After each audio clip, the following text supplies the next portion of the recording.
we shouldn't be complaining. We're overpaid. Like, we make a lot of money. And there's high risk and high reward. And I've tried to tell some of the guys on the road in April, like, hold up now. Like, we've been doing pretty good. I was supposed to be a high school gym teacher and coach.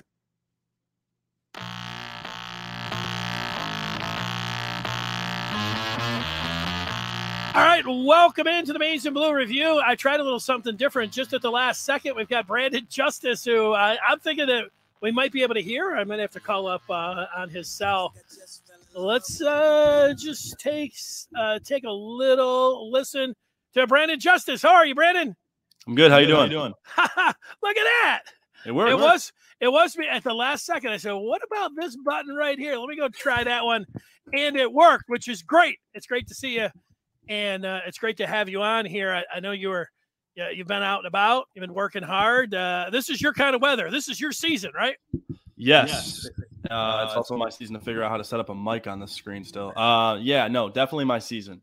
It's the best time of the year. I think it's like unequivocal.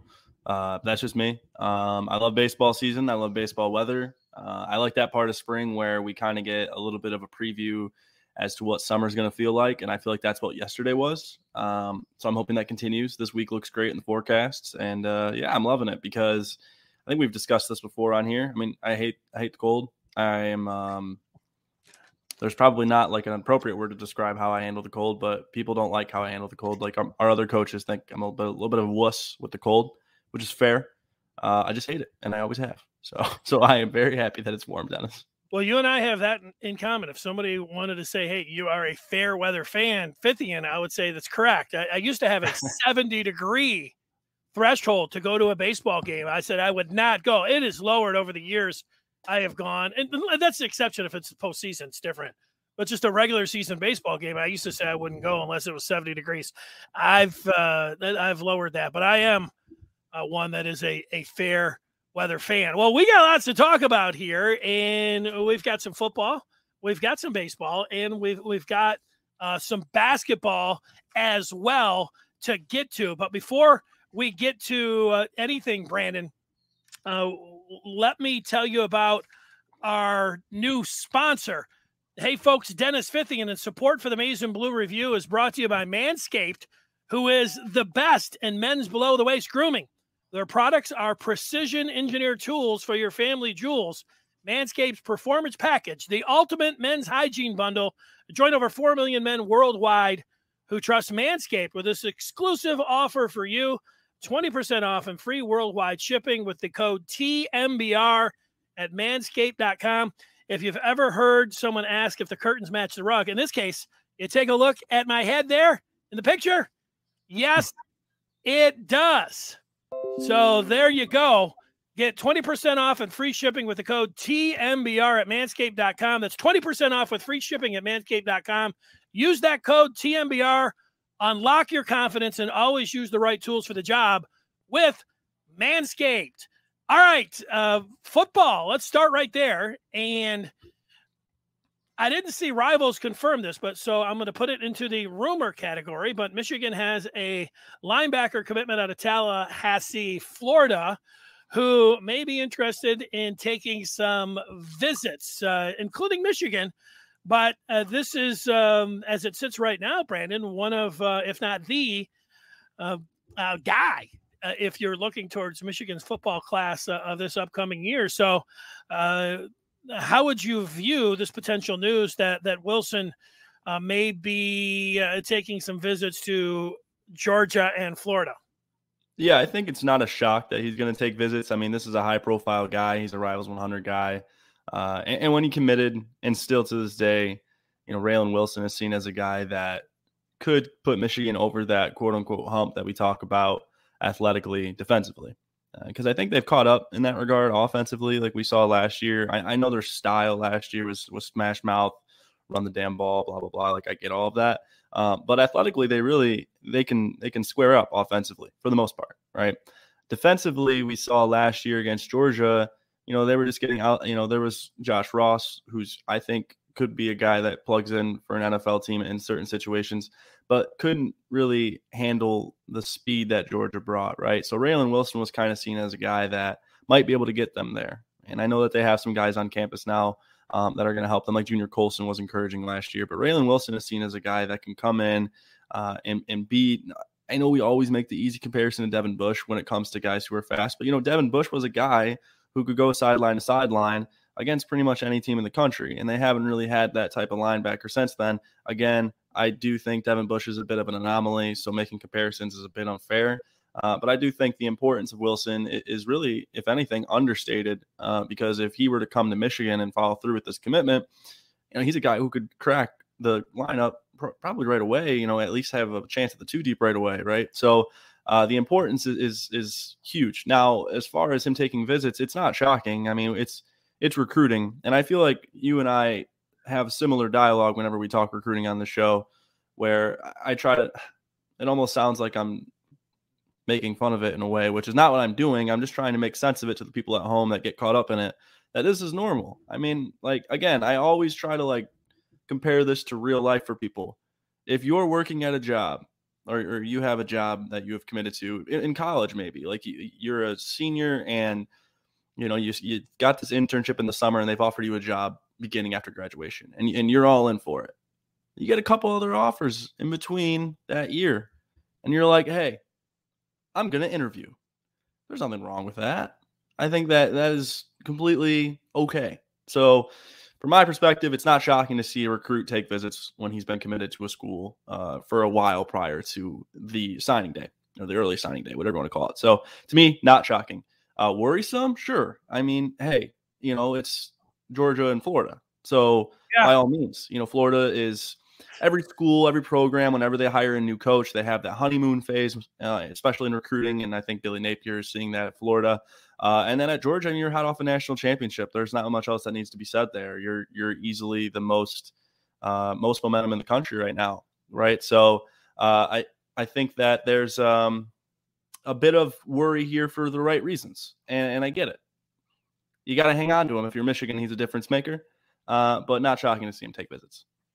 Yeah, I would like myself in recruiting that guys would commit and then they would stay with their commitment and then they would go to National Signing Day and then it would just follow through. But if you follow this at all, you understand that it is a wild ride, that anything can happen, that this is not binding, that Michigan could move on, he can move on. There can be anything at the last second. You can get right up to signing day, and then you can say, well, wait a second, I want to go to the next signing day, and it could still be in there. So you buckle up, and you just hope at the finish line you end up working out. It's easy for me to say, but it's true. I hope it works out for Michigan. I hope it works out for Raylen Wilson, wherever he wants to go in the end. Right now, the two are attached because he says he's a verbal commitment. But you're right. It's Georgia. It's Florida. Yeah. I mean, if you're somebody that worries about recruiting, gets fingernails, it is worrisome. But, they still have a chance. And it doesn't mean that he's not coming. It's just, puts it into a category of one that you want to monitor. Yeah, no doubt. And it's just one of those situations that is going to be fluid. And, such is life in the world of recruiting. It's almost like you want to cue the song, Wouldn't It Be Nice, when you say things like that. Like if he just stayed committed and didn't do all the visits, right? I mean, hey, we remember when Andrew Rappelya said that he wasn't going to take any visits upon his commitment to Michigan. And then sure enough, about a month or so later, he was committed to Penn State. So, that's just how this thing goes. Now, I think it's going to be interesting to see how Michigan handles this, because I know a lot of people on our board specifically have a bit of a pause when it comes to Michigan's, efforts, I guess you could say, in recruiting. It's not so much efforts. I just think that they don't like playing the old song and dance that a lot of these guys tend to do. I don't know if that's going to be the situation with Wilson necessarily, so don't think that correlates. But if this becomes a thing where he's taking visits and he's playing the hokey pokey, you might see this not work out the way you want it to. But really, it's all contingent upon what he feels, right? I think at this point in time, it's pretty simple. He just wants to take some visits. It's going to get blown out of proportion. It's the world of recruiting. So, is the senior editor of the Maize and Blue Review, Brandon Justice. Every day I have been saying something or other about name, image, and likeness. At the beginning, we heard from Notre Dame basketball coach Mike Brey. Let me play that again. Here's what he had to say at ACC media days about name, image, and likeness. We shouldn't be complaining. We're overpaid. Like, we make a lot of money. And there's high risk and high reward. And I've tried to tell some of the guys on the road in April, like, hold up now. Like, we've been doing pretty good. I was supposed to be a high school gym teacher and coach. Yeah, coaches, it's a good reminder. They're doing really well. So, the players getting a little bit here. Bryce saying, it's okay. Things are changing around a little bit. All right. Name, image, and likeness. Are you feeling anything positive as it might relate to the maize and blue? Yeah, well, we saw Henschke's report on NIL, and if you want to read that in its entirety, you can head over to the Den, newly named. Nice and easy flow there. And I think that was a huge positive step in the right direction for Michigan. Agreed. We've been talking about this since, last fall. You and I went back and forth about I guess more so like speculation as to what was going to happen. And I've said from the jump, that Michigan was really crossing its T's and dotting its I's and ironing out the edges on what this whole NIL thing was going to be. That's who Michigan is. It's who they've always been. They were never going to jump into this thing and think they would land or hope they would land feet first. They want to make sure they're going to land feet first, right? They did not want to dive into this thing, nosedive into it, and find out the negative side of it, like getting Quinn Ewers over $1 million and then losing him 3 months later, right? They didn't want to find out those things. They wanted to find them out and then do them, which is commonplace for this program. It's how they've always been in the athletic program in general. It's how they've handled everything. So when this whole NIL thing happened, that was really what my thought process was that this was going to be a drawn out, calculated process. In the end, I knew, or I had thought, I should say, in the end, I was heavily weighing towards it being a advantageous thing for Michigan because of its alumni network, because of the passion that alumni network has for athletics. And let's be honest, the money that they have is absurd. It's the number one public university in the country or whatever, maybe number 2 now. I don't know. I don't keep up with those things. Regardless, there's a ton of money within the University of Michigan. We all know that. That's not a secret. And there's a ton of passion for athletics, especially football and especially basketball. So this was inevitable, right? And what this turns out to be was inevitable.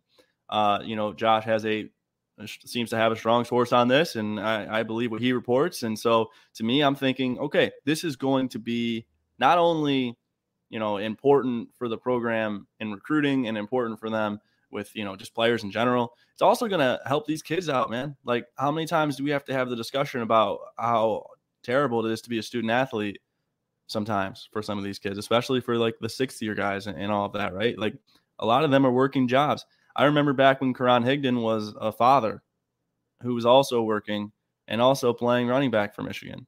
And then when he wanted to skip the bowl game to get ready for the draft, it was like the end of the world. Well, maybe now these guys play their bowl games because they're making enough money to make means. I don't know. That's kind of like stretching it out at speculating too much at that point. But regardless, like, this is all good. I think Frey makes a great point. Like, all of these coaches, look at their degrees for the most part. Or look at their experience for the most part. They're probably all supposed to be teachers. Or like for the most part, like they're probably mostly all supposed to be in that kind of position. So I think it's funny when guys get on stage, like coaches, and I can't name drop, but I think it's funny when guys get on stage or on the podium, and they just cashed in a $6 million annual check to coach a sport, and they have something to say about how NIL is the wild, wild west. Well, it's not the wild, wild west. It's called fair wage. That's my thoughts on it. Yeah, I remember a long time ago when Michigan, you would look at their facilities, and we're going to talk some baseball coming up, and softball is great. I used to go over to that little that little area, and the softball field wasn't anything dynamic, neither the baseball, and football. It was a great stadium and everything. They didn't have any enclosed seating, and Chrysler it was just drab. It was called the Mausoleum, but. Then they went into this modern era where they had the whatever it was brick program and everything else. But the Michigan Stadium, the facility wise, everything, like, it is state of the art, and it is unmatched with anybody in the country. It doesn't matter if you like Michigan or not. I mean, it's just, it's awesome. And the same thing goes with all the facilities. That's the arms race. That's why if you're a Michigan fan, I think you should feel pretty good, because if it comes down to, and I know some people just want to see the, big time donors give the money up or boosters, but it might end up falling back to some fans and spread across. But I think Michigan fans, you mentioned the passion. I think that they would be just like some kind of brick program to get the stadium going if it meant to keep the football program and keep that thing competitive with the rest of the teams in the country. The thing that I'm thinking about today is that before name, image, and likeness, we know teams were rogue and they would bend any rule and they would pay. And, I always pictured, some guy in a suit with cash or a briefcase or something, or going to see a kid's uncle or going to see his pastor, and funneling the money. That felt a little dubious to me, Brandon. Mm-hmm. Now it doesn't seem quite so dubious. The distinction seems to be like, I could say, hey, if you come to our university, I will give you, $1 million. And the other side, the clean side right now is, hey, if you come to our university, you can make $1 million. That doesn't seem all that dubious to me. It seems like a really close, part here, that it's just, so the people that are saying, oh, the cheaters are going to continue to cheat and all that, it doesn't seem as much like you're some rogue cheater, even if you are pay to play right now. Yeah, I think you're right. There's a fine line in between those two things. And we'll put it this way. All right. If what was going on before NIL was, legalized, or whatever you want to call it, before NIL was introduced, if what was going on before that wasn't addressed to the level it should have been addressed, it's not going to be addressed now. Like this is where we're at. Are they going to come up with guidelines? Yeah. Are they going to change some things, iron some things out? Sure. But this is what it's going to be. And I think Michigan's like, all right, this is what it's going to be. We're not going to sit here and watch the party. We're going to figure out how we can get involved with it. Now, again, it was going to be a drawn out, calculated process. It has been. I think that we're getting to that point now where it's going to happen. And we always talk about, when we talk about NIL, we talk about Schlissel, right? Schlissel's not there anymore. Not as much of a worry for the university now to address these NIL things. I think Harbaugh feels like he's in a better place now in getting things ready for NIL. And if you don't think – now I know there's a lot of people out there who like to speculate, oh, well, Jim Harbaugh doesn't like NIL. I don't care if Jim Harbaugh doesn't like NIL, loves NIL, hates NIL. It's a recipe for success right now in recruiting. It's a recipe for success and sustainability within your program. Jim Harbaugh is interested in success in both of those things. So he's going to be interested in NIL. And so that's where I'm at. But I see we're getting to the good part of this all with the image. Acuna's interested in NIL. Oh, you can hear him from that far? I didn't know. Of course, he's a loudmouth.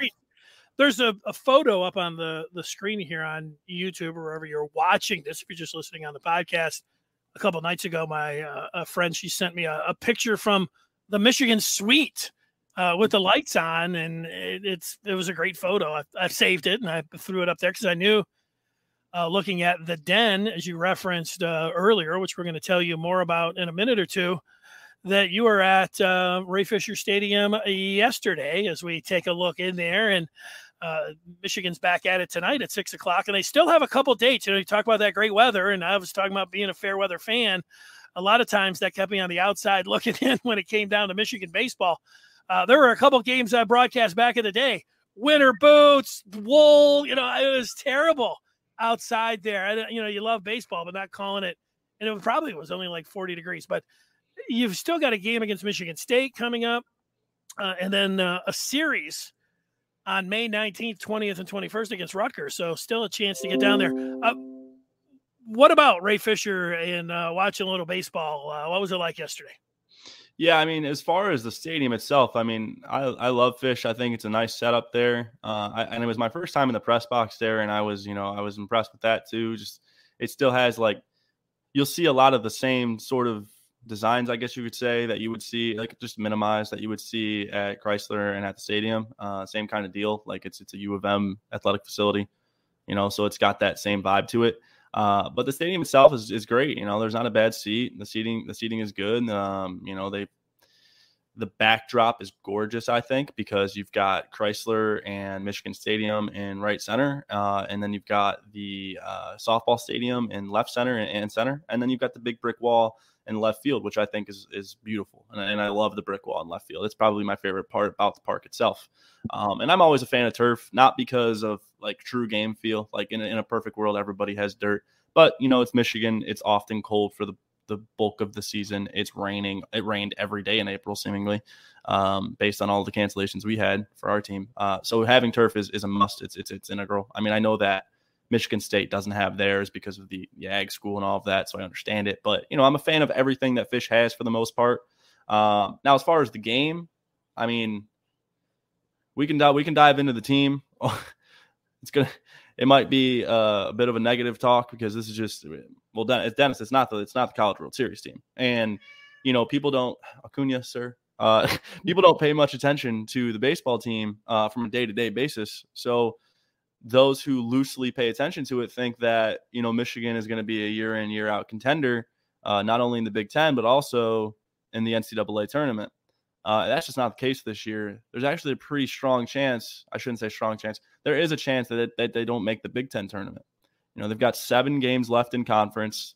They have a series against Maryland this weekend, who's in first place right now in the Big Ten. They have a one-off midweek game against Michigan State, and then they have a series against Rutgers at home, and Rutgers is in second place in the Big Ten. And both of those teams, Maryland is 14th in the RPI, which is excellent, and far away the best team in the Big Ten right now, statistically. And then Rutgers is 46th in the RPI. Michigan is somewhere underneath 100 right now. I think they're like 101st or 103rd in the RPI. So they cannot make the tournament right now in the NCAAs. They would make the Big Ten tournament as of right now, but you have to be somewhere in between 14 and 13 or 13 and 14 to make that tournament. And with 7 games left and 6 of them being against the first and second place teams in the conference, they've got a tall order ahead of them, especially given both of those teams are pretty offensive and Michigan has the worst pitching staff it's had in years. As we know, Chris Fetter went to the Tigers a couple of years ago, and he was replaced by Steve Merriman, who was in his second year. Merriman is similar to Fetter in a lot of ways, aligns with him with, how they use technology, just their approach to how to teach kids to use their body, in their motions to throw, rather than focusing on, some of the more like mechanical strike throwing things. And I feel like right now, Michigan is, their walks right now are like over 200th in the country. Their earned run average is over, I think it's like 150th, 200th in the country. The home runs allowed is really low. The walks are really, really low. I think the walks are like 250th. So, as a pitching staff, they're doing their team no favors. Their ERA is over 6, and they're averaging 10.5 hits allowed per game.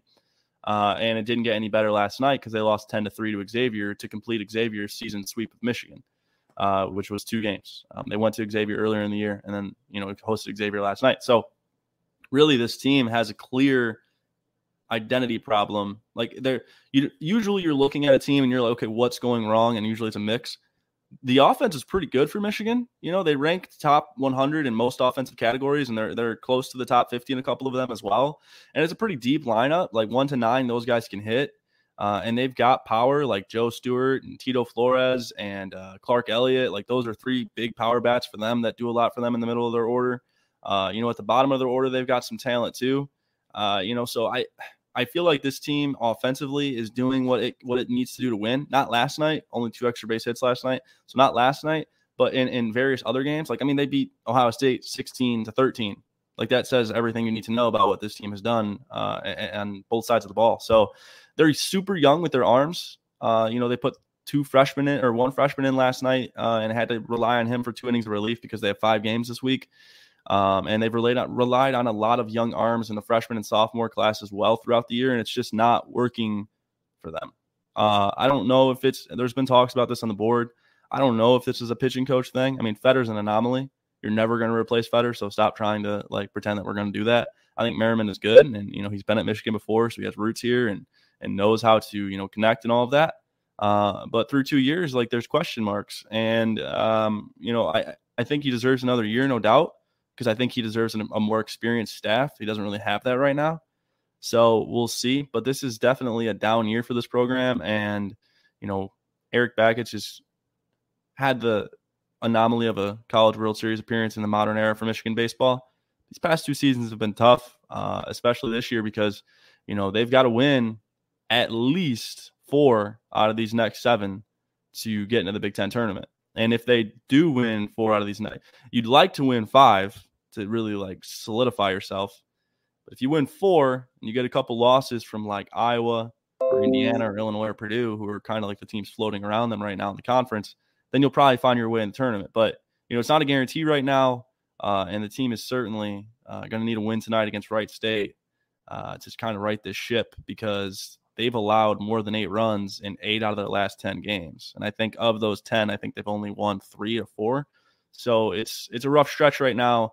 And now they're facing the biggest gauntlet of their season, having to face those number 1 and number 2 teams to determine if they're going to make it. And that's just, it does not look good right now. Yeah, 3 years ago was so awesome. It did raise the bar and had everybody focusing in on Michigan baseball.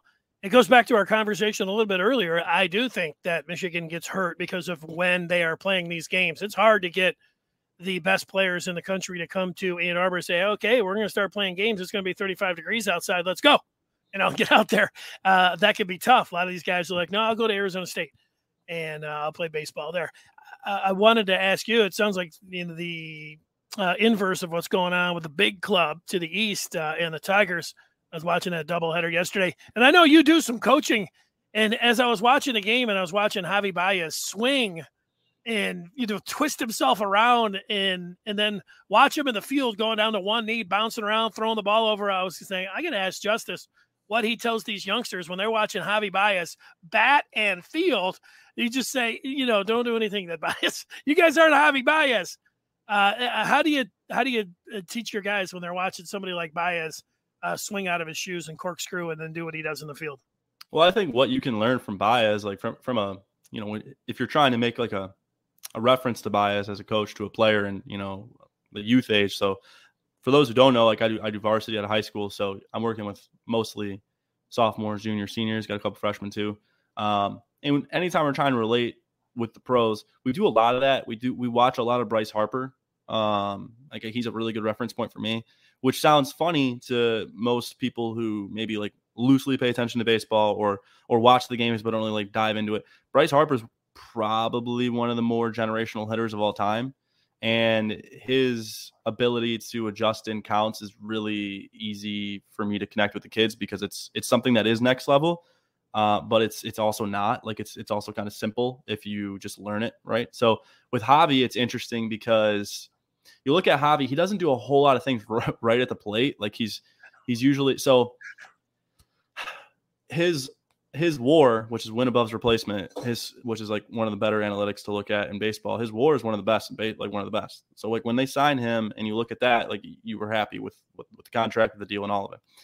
At the plate, there's some things that look funky to the naked eye, but when you dive into it, it's really not bad.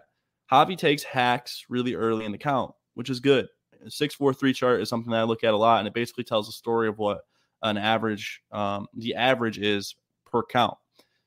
0-0, 1-0, 2-0, 3-1, 2-1. Those are the most successful hitting counts, right? Yeah. And so Javi gets super aggressive in those kind of counts, and people get upset because he does swing out of his shoes in those counts. But he's usually sitting on something, and when he gets it, he feels like he's in a good position to smash it, right? So even 0-0, he has that sort of approach.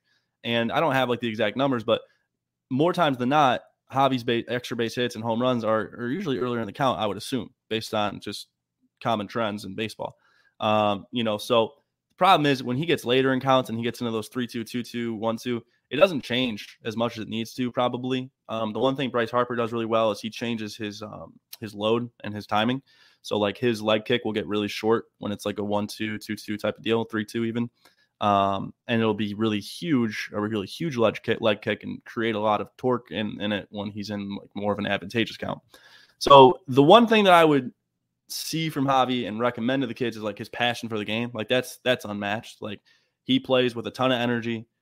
His energy is infectious. So he really is a big clubhouse guy, which is funny because a lot of the casuals like to think that he's not that, but he's he's an energy plug. He's an energizer bunny. And not only that, but, he leads really well by example because he makes plays, right? He's an electric shortstop. So you can't really embody what he does as a player to kids from downriver. It's just not going to happen. But you can certainly watch him play the game and be like, if we could play with half of the passion that Javier Baez has, our energy output would be incredible. Incredible. So yeah, that's the one thing I would say from Javi is just how he plays the game with the energy he plays it is unmatched. Yeah, it's a lot of fun just for somebody. Oh yeah, no doubt. Back and watching him. All right, we've got one other thing to address, one or two more things. Caleb Houstan. So this is interesting. A tweet from Jeremy Woo. The news comes out yesterday that Caleb has turned down an invitation to go to the NBA Combine. So you hear that, you say, "Oh, that's great news. That's great news. He's coming back to Michigan if you want him to come back to Michigan."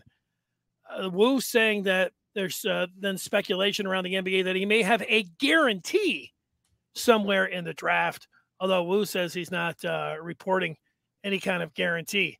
So this is a little bit of a different twist here. You thought that Houstan would go out there to see how he stacked up and if he would get a chance, but it always, you hear it only takes one team to give you the little, hey, we got you.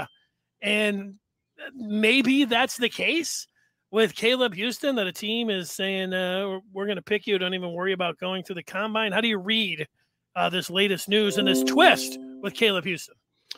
Well, if you look at the Combine and who's in it, I mean, there's 4 of the top 5 guys are going to it. And plenty of the first round guys are going to it. So to me, it would make no sense to assume that just because he's not going to the Combine that he has some sort of guarantee and he can just sit out the Combine. I just think that's silly. If I'm Caleb Houstan, okay, Caleb Houstan first of all, he is not a guaranteed first round guy by any stretch of the imagination. He's probably a second round guy at best at this point, right? At least that's what I would assume.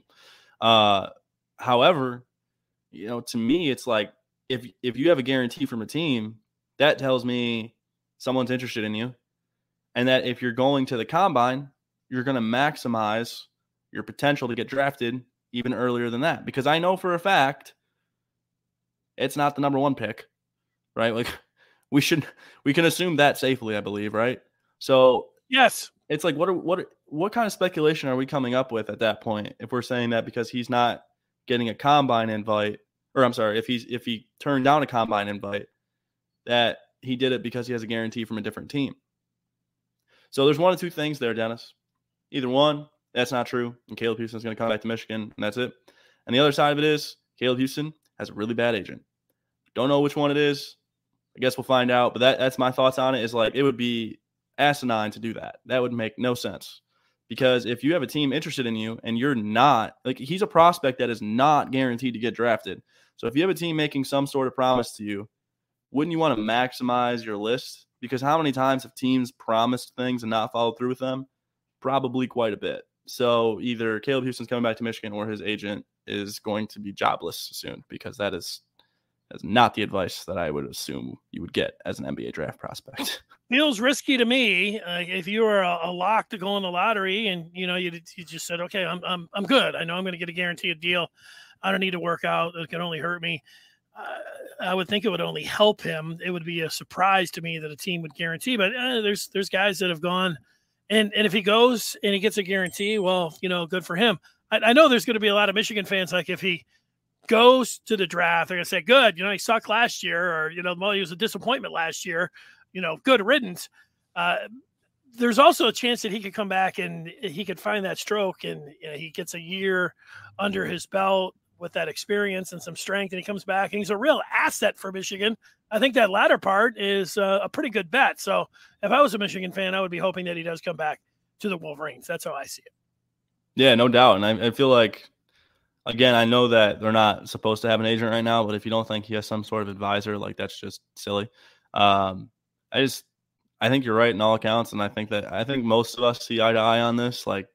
It wouldn't make any sense for this to happen, and if it does, then I don't know. I guess this is just a case of betting on yourself, which is fine, I guess, but it seems awfully risky to say the least. Well, he might say I might be the next Jordan Poole, but there's that could be the one-off. You know, you're talking about one-offs, but everybody thinks they are the next Jordan Poole. I don't think that he's the next Jordan Poole, or I'm the next Jordan Poole. I know that for sure.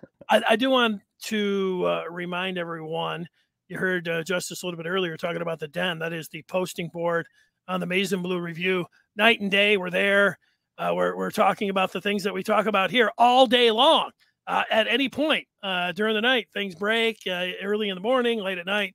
Go to michigan.rivals.com to subscribe there. We'd love to see you in there. It makes a great gift for the Michigan fan in your life. Also, if you're watching on YouTube, don't forget to subscribe there.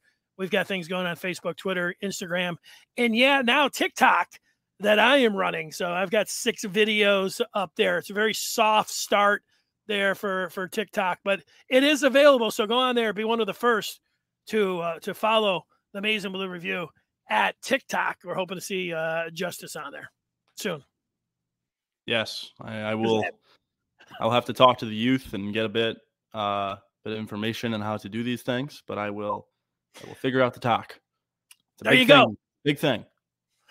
It's I was watching the Leafs and the Lightning in the Stanley Cup playoffs last night, and they went to the Austin Matthews, and on the side of the Leafs helmet, they have advertising, and it said TikTok. I was like, wow. Yeah, I saw that on the ice the other night in a playoff game. There was a TikTok right next to the goal. I don't know which game it was. My roommate's a big hockey guy, so we've been watching a lot of it during the playoffs, and I noticed the TikTok next to the net, and I was taken back. I was like, whoa. TikTok is on its way, definitely. So check that out. All right, Brandon, it is always great to talk with you. Can't wait to do it again. And I know what the issue is. I had a button on here that I had not pushed, so I apologize for that. But just as we were coming in, I was able to push the button, so I feel good about it. Hey, not always there when you call, but you're always on time. I like it. Sounds like a song. All right, we'll talk with you later. Appreciate it. Take it easy. There he is. Thanks for watching.